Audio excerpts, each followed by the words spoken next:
Karina, thank you. And we want to welcome back via Skype Dr. Stephen Thomas from Upstate University Hospital. Dr. Thomas, thanks so much for being here. We appreciate you. My pleasure. Thank you. All right, let's get everybody caught up first. Give us a sense of where we are at in Central New York and our COVID-19 battle. Are we now seeing a flattening of the curve, and what can we expect in the coming days?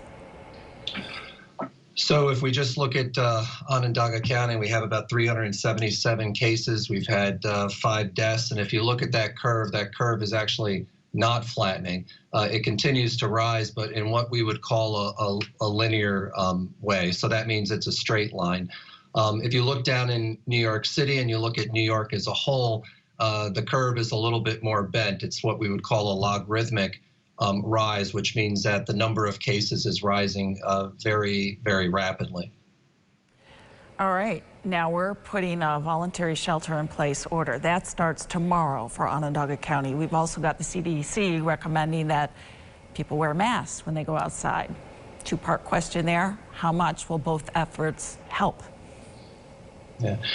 So we have seen with influenza in the past, all the way back to the 1918 pandemic, and we're seeing it with COVID-19, that when government officials put in requests or requirements for people to either shelter in place or to comply with social and physical distancing, that people's mobility actually does go down. And when people's mobility does go down, the infections also go down, which of course is the whole point of the thing. But what we also see is that when those requests or those policies or or that guidance is relaxed, there is the potential for what we would call a rebound. And sometimes the rebound can be worse than what the initial epidemic looked like. And there's a lot of data from the 1918 pandemic, influenza pandemic, that shows that this rebound is a real concept. It's important to look at this data, especially right now. And as you said, we can't relax the rules.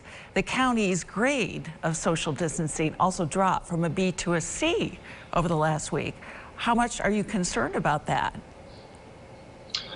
Very concerned, because it's the wrong direction. We continue to have new cases every day in our county, and I'm just focusing on our county, but the surrounding counties as well are having more cases every day. We continue to have more than 50%, at least in our hospital, more than 50% of the people who get admitted to the hospital end up in an intensive care unit setting on a ventilator. So these people are very, very ill. So it is concerning to me that our average personal mobility is actually going up, which is the wrong direction, right? We want people to be less mobile than they are now. And I must say that I really support and agree with the line that the county executive is taking on this, which is to really try to hold people accountable for doing the right thing, which is to comply with the physical distancing policies that are being put in place. Let's talk about the bright spot. Upstate University Hospital starting its plasma trial. Last week we got to speak with Alessandra Miller. She's going to be the first recovered patient in Onondaga County to donate. Can you give us an update on the trial? Yes, so the outpouring of support has been tremendous. We've had over 100 people who have called and have asked to be put into the system of trying to figure out whether they're appropriate for donation or not. And we have a number of people that we're going to screen this week.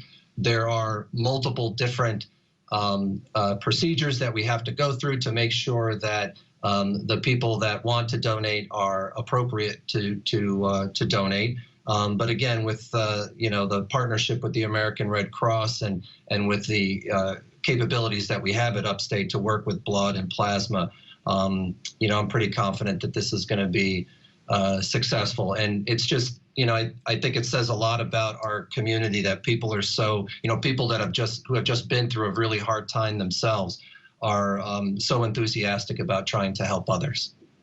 It is exciting. They could become the superhero survivors in all of this. So we'll keep our fingers crossed that it will do as promising as what we've seen in other communities. It's fantastic. Dr. Thomas, we so appreciate you sharing your time and your expertise. Thank you.